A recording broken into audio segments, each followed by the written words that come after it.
ఆమేన్. దేవుని పరిశుద్ధ నామానికి మహిమ కలుగును గాక. మన ప్రభువును ప్రియరక్షకుడును అయిన యేసు ప్రభు యొక్క నామంలో దేవుని సన్నిధికి కూడి వచ్చిన మీ అందరికీ కూడా పేరు పేరు వరుసన నా వందనాలు చెల్లిస్తున్నాను. నా ప్రియమైనటువంటి వారలారా, ప్రకటన గ్రంథం 22వ అధ్యాయం 12వ వచనంలో మనం చూసినప్పుడు, ఇదిగో త్వరగా వచ్చుచున్నాను, వాని క్రియల చొప్పున ప్రతిఫలం ఇచ్చుటకు నేను సిద్ధపరిచిన జీతం నా యొద్ద ఉన్నది. యేసు ప్రభు త్వరలో రానయ్యున్నాడు. యేసు ప్రభు త్వరగా వచ్చాడు, రాబోతున్నాడు. ఆయన యందు విశ్వాసం ఉంచినటువంటి వారిని తనతో తీసుకొని పోవటానికి, పాపులకు తీర్పు తీర్చడానికి, సాతాన్ని దాని అనుచరులను కూడా పాతాళంలో పంపించడానికి ఆయన త్వరగా రానయ్యున్నాడు. అయితే నా ప్రియమైనటువంటి వారలారా, ఆయన వచ్చు దినమున మత్తయి సువార్త 24వ అధ్యాయం 12వ వచనంలో చూస్తే, అక్రమం విస్తరించినన్యు అనేకుల ప్రేమ చల్లారినన్యు దేవుని యొక్క వాక్యం సెలవిస్తా ఉంది. ఆయన వచ్చేటప్పుడు అక్రమాలు అన్యాయాలు విస్తరిస్తూ ఉన్నాయి, అనేకుల ప్రేమ చల్లారిపోతా ఉంది. అంతేకాకుండా నోవహు దినాల వలె, లోతు దినాల వలె ఈ అంచె దినాలు మనకు కనపడుతూ ఉంటాయి. నా ప్రియమైనటువంటి వారలారా, లూకా సువార్త 17వ అధ్యాయం 26వ వచనంలో చూస్తే, నోవహు దినాల వలె మరి లోతు దినాల వలె కనపడుతున్నాయని అక్కడ దేవుని లేఖనం సెలవిస్తా ఉంది. అయితే నా ప్రియమైనటువంటి వారలారా, నోవహు దినాల్లో మనుషులు బలాత్కారంతో నిండి ఉంటారు. మరి అట్లాగే కనపడుతుందిగా ఇప్పుడు నోవహు దినాల్లో మనుషులు బలాత్కారంతో నిండి ఉన్న ప్రకారంగానే ఇప్పుడు దేవుడు రాబోతున్నటువంటి ఈ దినాల్లో కూడా లోకమంతా బలాత్కారంగానే ఉంది. మరి చూస్తా ఉంటే మనుషుల మధ్యలో బలాత్కారాలే జరుగుతూ ఉన్నాయి. నా ప్రియమైనటువంటి వారలారా, ఈ అంచె దినాలు మరి రాబోతున్నాడు కదా. అయితే మరి ఆ నోవహు దినాల్లో మనుషులు బలాత్కారంతో నిండి ఉండటమే కాకుండా మరి దేవుణ్ణి మర్చిపోతారు. దేవుణ్ణి మర్చిపోయి ఏం చేస్తారు, మరి తింటారు, తాగుతూ ఉంటారు. అంతేకాకుండా పెండ్లికి ఇస్తారు, పెండ్లి చేసుకుంటూ ఉంటారు. అవును, తిని త్రాగి మరి పెండ్లికి ఇస్తూ పెండ్లి చేసుకుంటూ కూడా ఉంటున్నారు. ఈ దినాలు చూస్తే మరి జనులు ఏం చేస్తున్నారంటే, ఏమి తిందామా, ఏమి తాగుదామా, ఏమి ధరించుకుందామా అనేటువంటి జాస్తిలోనే ఉన్నారు. మరి మనకు ఆహారం కంటే ప్రాణం, వస్త్రం కంటే శరీరం ముఖ్యమైనవి. కానీ అన్నిటికంటే మించింది 2 కొరింథీ మరి 4వ అధ్యాయం 7వ వచనంలో, అయినను ఈ బలాధిక్యము మా మూలమైనది కాదు, దేవునిదై ఉండునట్లు మంటి ఘటములలో ఈ ఐశ్వర్యం మాకు కలదు.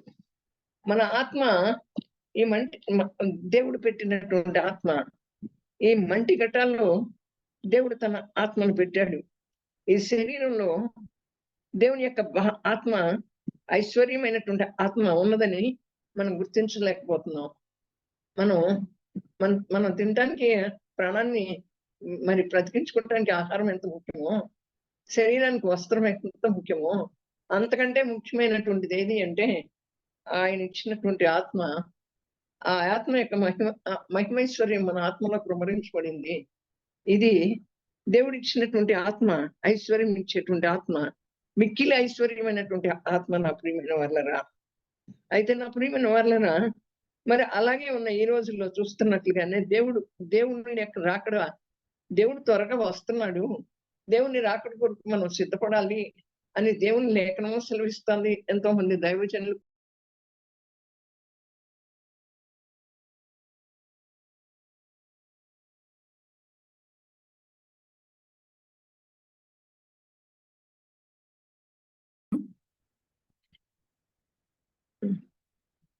ఎలా జీవించాలా అనేటువంటి తీరులోనే మనం ఉంటున్నాం. కానీ దేవుని రాకడ కొరకు సిద్ధపడాలి అనేటువంటిది మనకి ఏమాత్రం, ఇప్పుడు మనకు కూడా సమయం ఇచ్చాడు దేవుడు. అవును కదా. ఎంతో మంది ఈ సమయం చూడలేనటువంటి వారు ఉన్నారని చెప్పుకుంటున్నాగా. మనకంటే గనులైనటువంటి వారు దేవుని దగ్గరికి వెళ్ళిపోయారు. మనకు సమయం ఇచ్చాడు. ఇచ్చినటువంటి ఈ సమయాన్ని మనం సద్వినియోగం చేసుకోవాలి కదా. మరి ఆ రీతిగానే ఇప్పుడు మనం ఎక్కడ చూసినప్పటికీ కూడా ఎలా తినాలనుకుంటున్నాం? ఏంటంటే హోటల్స్ అంటున్నారు, ఫాస్ట్ ఫుడ్స్ అంటున్నారు. మరి చాలా చాలా ఉన్నాయి. నాకు తెలిసినటువంటి ఒక పాప మరి ఒక వారం క్రితం మరి చాలా భయంకరమైనటువంటి పరిస్థితుల్లో ఉంటూ ప్రార్థన చేయమని ఫోన్ చేసినప్పుడు దేవుని కృపను బట్టి ప్రార్థన చేస్తే మరి ఆమె మీద కొంత చీకటి ప్రభావం ఉంది. మరి డాక్టర్ గారి దగ్గరికి తీసుకువెళ్తే డాక్టర్ గారు చెప్పారంట ఫాస్ట్ ఫుడ్స్ తినటం వల్ల లివర్ చెడిపోయింది. జాండీస్ వచ్చినాయి. లివర్ చెడిపోయింది అని చెప్పారంట. నీళ్లు త్రాగకపోవడం వల్ల గాలి బ్లాడర్‌లో రాళ్ళొచ్చినాయి. ఎందుకు? ఈ ఫాస్ట్ ఫుడ్స్ తినటం వల్ల లివర్ చెడిపోయి, ఆ లివర్‌లో ఇన్ఫెక్షన్ వచ్చి, మరి ఈ గాలి బ్లాడర్‌లో రాళ్ళు రావటం వాటర్ తాగకపోవటం వల్ల. ఈ దినాల్లో చూస్తే ఎక్కడ చూసినా అదే. ఆర్డర్ పెట్టుకుంటారు. లేకపోతే వెళ్లి తింటారు. ఫ్రెండ్స్ అంటారు. ఈ రకంగా ఉంటున్నాం కదా! అంతే కాకుండా మరి ఇంకొక పాపం ఏంటి అంటే మరి ఎలాంటి పాపము అంటే మరొక పాపం ఏంటి అంటే పెళ్లి చేసుకోవటం. పెళ్లి చేసుకోవటం పాపమైనటువంటిది కాదు కానీ పెళ్లికి ఇవ్వటం. వివాహం పవిత్రమైనటువంటిది. వివాహం అన్ని విషయాల్లో ఘనమైనటువంటిది. అంటే ఆ వివాహం ఒకే ఒక్కసారి మన జీవితంలో జరగవలసి ఉన్నది. కానీ ఈనాడు అనేకులు పెళ్లి చేసుకుంటున్నారు. ఒకరోజే కాపురం చేసేవాళ్ళున్నారు. ఒక నెల కాపురం చేసేవాళ్ళున్నారు. ఆయనతో సఖ్యత, సమాధానం కుదరలేదనే వారున్నారు. అలాగే మరి ప్రేమించి పెళ్లి చేసుకునేటువంటి వారుగా ఉంటూ ఉన్నారు. అపవిత్రతకు చోటిస్తూ ఉన్నారు. కనుక నా ప్రియమైనటువంటి వారలారా, ఈ భూలోకం అంతా కూడా దేనితో నిండిపోయింది? పాపంతో.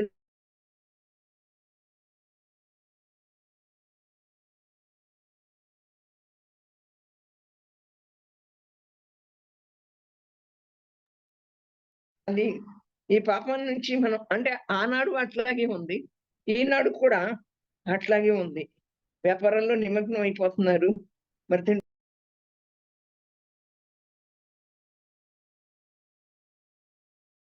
ఈ ఈ ఈ యొక్క మరి విషయాల్లో మరేం చేస్తున్నారు అంటే త్రాగుతా ఫాస్ట్ ఫుడ్స్ తింటా మరి స్టైల్‌గా ప్రవర్తిస్తా వస్తున్నారు.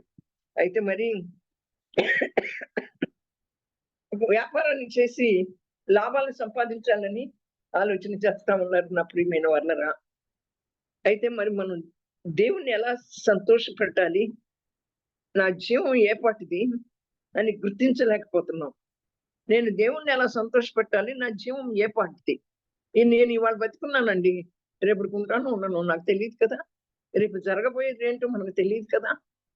కనుక మన ఆయుష్ ఆయన చేతిలో ఉంది కదా! మన జీవం ఏమాత్రం పాటిది? మన జీవము ఏమాత్రం పడిద్ది?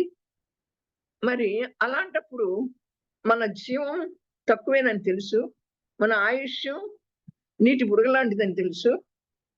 అయితే మనం ఏం చేస్తున్నాం? దేవున్ని ఎలా సంతోషపెట్టాలి అని మనం ఆలోచన చేయట్లా. దేవుని కోసం ఎలా బ్రతకాలి అనేటువంటిది మనకి అవగాహనకి రావట్లా. ఎందుకని? ఈ లోకంలో ఉన్నయన్నీ కూడా చాలా బాగున్నాయి కదా! అందుకని అయితే లోతు దినాల్లో చూసినప్పుడు మనుషులేం చేశారు? ఇళ్ళు కట్టుకుంటున్నారు. అలాగే ఇప్పుడు, ఇప్పుడు కూడా చూస్తా ఉంటే ఇంటి మీద ఇల్లు, ఇంటి మీద ఇల్లు కడతా ఉన్నారు. సంపాదించారు, కడుతున్నారు. మంచిదే. కట్టండి. ఒకటి కాకపోతే 2 ఇళ్ళు కట్టండి. కాకపోతే ఇంకా సంపాదించుకోండి. కాదని చెప్పటంలా. కానీ నా జీవం ఏమాత్రం పాటిది అనేటువంటి ఆలోచన మనలోకి రావటం లేదే. అదే విచారకరమైనటువంటి విషయం. క అలా ఇళ్ళన్నిటిని కూడా కట్టుకుంటున్నారు. మరి తర్వాత వ్యాపారాలన్నింటినీ కూడా చేస్తా ఉంటున్నారు. మరి చూడండి నా ప్రియమైనటువంటి వారు ఒక వీధిలో ఎన్నెన్ని కట్టడాలు. ఇప్పుడు చూస్తే ఎన్నెన్ని అంతస్తులో. ఇప్పుడు మనం హైదరాబాద్ పట్టణానికి వెళ్లి చూస్తే అది హైదరాబాద్ లాగా లేదు. న్యూయార్క్ లాగానే ఉంది నిజంగా. ఎంతంత పెద్ద పెద్ద పెద్ద పెద్ద కట్టడాలు. అక్కడ అంతా కూడా హైటెక్ సిటీలో అంతా కూడా ఈ కంప్యూటర్ మీద పనిచేసేటువంటి సాఫ్ట్‌వేర్ కంపెనీలే. మరి ఇలా చెయ్యి కాదంట్లా. దానిలో పాల్గొను కాదంట్లా. మన జీవం ఏమాత్రం పడిద్ది? దేవుని కోసం నేనేం చేస్తున్నాను? ఎప్పుడు పరుగులు తీస్తున్నాము. ఎప్పుడు కష్టపడుతున్నాము. ఎప్పుడు సంపాదన అంటున్నాము. ఎలా తినాలంటున్నాము, ఏమి త్రాగాలంటున్నాము, ఎలా జీవించాలని అనుకుంటున్నాం. కానీ దేవుని కొరకు నేనేమాత్రం ఉపయోగపడుతున్నాము అనేటువంటి మాట ఆలోచన చేయటంలా నా ప్రియమైనటువంటి వాళ్ళారా. అప్పుడే ఇల్లు కట్టుకుంటున్నారు. ఆ ఇంట్లోనే స్వర్గం అనుకుంటున్నాం. లోకమైన స్థిరమైనటువంటి నివాసం అనుకుంటున్నాం మనం. ఈ లోకంలోనే మనం బాగా నివసిస్తున్నాం, స్థిరమైనటువంటి నివాసం అనుకుంటున్నాం. కానీ ఈ లోకాన్ని వదిలి మనం ఒక దినాన ఆ లోకానికి వెళ్ళాలి. ఈ లోకాన్ని వదిలి ఆ లోకానికి వెళ్ళాలి. ఈ లోకం మనకి శాశ్వతమైనటువంటిది కాదు కదా. ఈ లోకం మనం సంపాదించుకుని తిని త్రాగటానికి సరిపోయింది. కానీ మనం ఇది శాశ్వతం అని తలంచుకుంటున్నాం. మనం ఇది శాశ్వతమైనటువంటి అని తలంచుకోకూడదు. శాశ్వతమైనటువంటి రాజ్యం ఒక దగ్గర ఉంది. ఆ నిశ్చలమైనటువంటి రాజ్యంలోకి మనం ప్రవేశించాలి.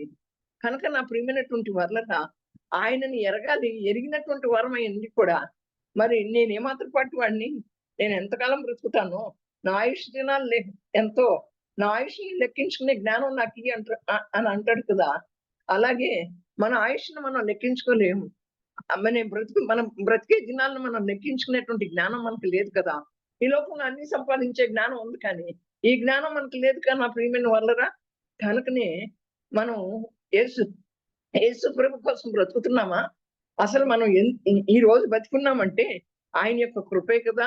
ఈ రోజు బ్రతుకున్నామంటే ఆయన యొక్క జాలి దయే కదా. ఆయన మనకు ప్రాణభిక్ష పెట్టాడు ఈ రోజు చూడటానికి, ఈ సమయం చూడటానికి. దానికే కృతజ్ఞతాస్తుతులు చెల్లించలేనటువంటి వరంగా ఉంటున్నాం నా ప్రియమైన వాళ్ళారా.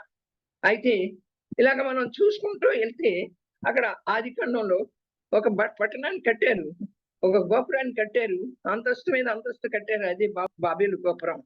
ఈ రోజు కూడా బాబేలు గోపురాలతోనే ఈ పట్టణాలు, ఈ నగరాలు, ప్రపంచ దేశాలు చెప్పి మరి దేవుడు సెలవిస్తూ ఉన్నాడు. నా ప్రియమైనటువంటి వాళ్ళన దేవుడు వాక్యం సెలవిస్తా ఉంది. ఇదిగో నేను త్వరగా వస్తున్నాను. యేసు ప్రభు త్వరగా వస్తున్నాడంట. తప్పకుండా వస్తాడు. మనం సిద్ధంగా ఉన్నామా? యేసు ప్రభు యొక్క రక్తంలో మన పాపాలను కడుక్కున్నామా? మరి మన స్థానంలో మరణించి తిరిగి లేచినటువంటి ప్రభు త్వరలో రానై ఉన్నాడు కదా. ఆయన వచ్చి మనల్ని తీసుకుని వెళ్తాడని మనకు నమ్మకం ఉందా? అటువంటి నమ్మకం మనలో, అటువంటి విశ్వాసం ఉందా? అప్పుడే మరి నేనే మార్గం, నేనే జీవము, నా ద్వారా తప్ప ఎవరును తండ్రి యొద్దకు చేరలేరని ఆ ప్రభు చెప్పినటువంటి మాటని మనం నమ్ముతున్నామా? దానిలో విశ్వాసం ఉంచుతున్నామా? ఒకనాడు మనం ఇక్కడ ఈ యొక్క శరీరాన్ని వదిలిపెట్టి మనం మన ఆత్మ పంపించినటువంటి ఆయన ఆత్మని ఎవరు పంపించారు ఆయన దగ్గరికి వెళ్తుంది. ఈ శరీరం మన్నైపోతుంది కదా. మరి అప్పుడు మనం అక్కడ ఉండాలి అని చెప్పి మనం అనుకుంటున్నామా? ఆయనతో జీవించాలని అనుకుంటున్నామా? ఇక్కడ ఈ లోకంలో ఒక ఇంటికి ఇల్లు, మరి స్థలానికి స్థలం తీసుకుని మనం అన్ని కూడా మరి చేసేటువంటి వ్యాపారాలు చేసేటువంటి వరంగా ఉంటున్నాం నా ప్రియమైన వాళ్ళరా.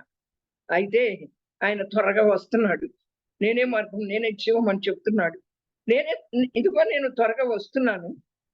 యేసు ప్రభు ఈ 2024 సంవత్సరాలు అయిపోయినా కానీ ఇంకా రాలేదు అని అనుకునేటువంటి వారు చాలా మంది ఉన్నారు.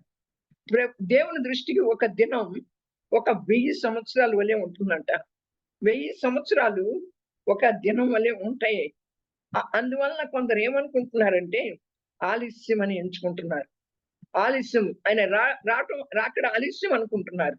అయితే వాగ్దానం చేసినటువంటి వాడు ఆలస్యం చేయడు. కానీ ఎవరో నశించాలి అనేటువంటి ఇష్టం ఆయనకి లేదు కనుక అందరూ మారు మనస్సు పొందాలి అని కోరుకుంటూ మన ఎడల దీర్ఘశాంతం కలవాడై ఉన్నాడు దేవుడు. అయితే నా ప్రియమైన వారలారా, 2 పేతురు 3వ అధ్యాయం 8-9 వచనాల్లో దేవుని యొక్క లేఖనం పై రీతిగా చెప్తా ఉంది. అయితే ఆయన మన పట్ల దీర్ఘశాంతం వహిస్తున్నాడు. ఎవరో నశించుకోవటం ఆయనకి ఇష్టం లేదు. అందుకని మారు మనసు పొందాలని కోరుకుంటూ దీర్ఘశాంతం కలవాడై ఆయన రాక ఆలస్యం చేస్తున్నాడు. అయితే నా ప్రియమైన వాళ్ళరా, ఆయన వచ్చేటప్పటికి మనం మారు మనసు పొందకపోతే మనకు శ్రమ. ఆయన మేఘారూఢుడై వస్తున్నాడు. ప్రతి భూజనులు అందరూ కూడా ఆయన చూచి రొమ్ము కుట్టుకుంటారు, అవును ఆమెను అంటారు. మరి ఆ గుంపులో మనం ఉంటామా? ఆయన వచ్చేటప్పటికి ఆయనతో పాటు పరలోకానికి ఎత్తబడేటువంటి పరిశుద్ధుల గుంపులో ఉండేటట్లు మనం మారుమనస్సు పొందుదామా?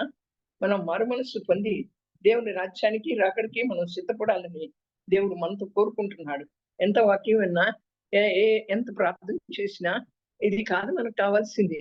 మన జీవం ఏ పట్టిది అని మనం తెలుసుకుని దేవుని కొరకు నేను ఎలా ఉపయోగపడుతున్నాను, దేవుని కొరకు నా కుటుంబం ఎలా ఉపయోగపడుతోంది అని మనం దేవుడు నాకు ఇచ్చిన సమయాన్ని దేవుని కొరకు నేను ఎలా ఉపయోగిస్తున్నాను అనేటువంటిది మనం ఒక్కసారి ఆలోచన చేసుకుంటే ఆయన రాకడలో మనం ఎత్తబడే గుంపులో ఉండాలని, మన పట్ల దీర్ఘశాంతం వహిస్తూ మనం మారు మనసు పొందాలని ఆయన కోరుకుంటూ ఆయన రాకడ ఆలస్యం చేస్తున్నాడు.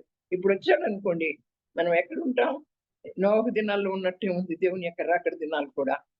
కనుక నా ప్రియమైన వాళ్ళరా, దేవుడి వాక్యం ద్వారా మనల్ని హెచ్చరించి మనతో మాట్లాడినందుకు దేవునికి ఏమించి మనం రుణం తీర్చుకోలేం. కానీ రక్షణ పాత్రను చేత పట్టుకుని కృతజ్ఞతాస్తుతులు చెల్లించవలసిన వారము కృతజ్ఞతాస్తుతులు చెల్లించుచున్నాను.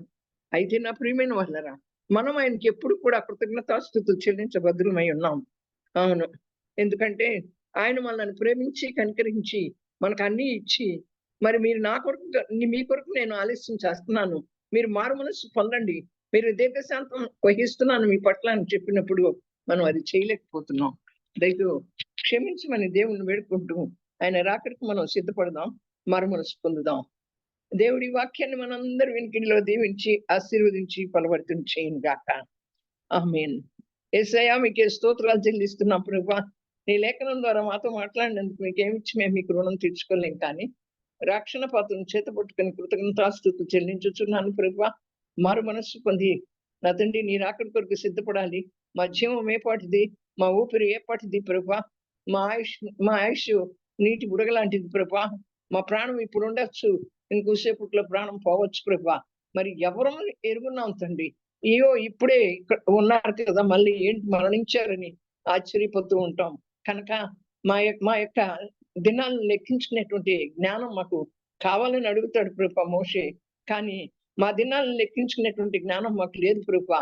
అయితే మీరే ఆ జ్ఞానమై ఉన్నారు కనుక మీ వాక్యానుసారంగా మేము జీవించడానికి వినినటువంటి వాక్యాన్ని వ్యర్థంగా విడిచిపెట్టగా ప్రభువా, మరి నా తండ్రి నీకు సమయం ఇచ్చేటువంటి వారంగా ఉండాలని, నీ రాకడి కొరకు సిద్ధపడటానికి మారు మనస్సు పొందాలని మీరు కోరుకుంటున్నారు కనుక అట్టి మారు మనస్సు మా అందరికీ దయచేయమని, మాటి మారు మనస్సు మేము కలిగి జీవించేటువంటి వారంగా సహాయం చేయమని త్వరగా రానయ్యున్న యేసు ప్రభు యొక్క శక్తి కలిగిన నామంలో ప్రార్థించి పొంది ఉన్నాము తండ్రి.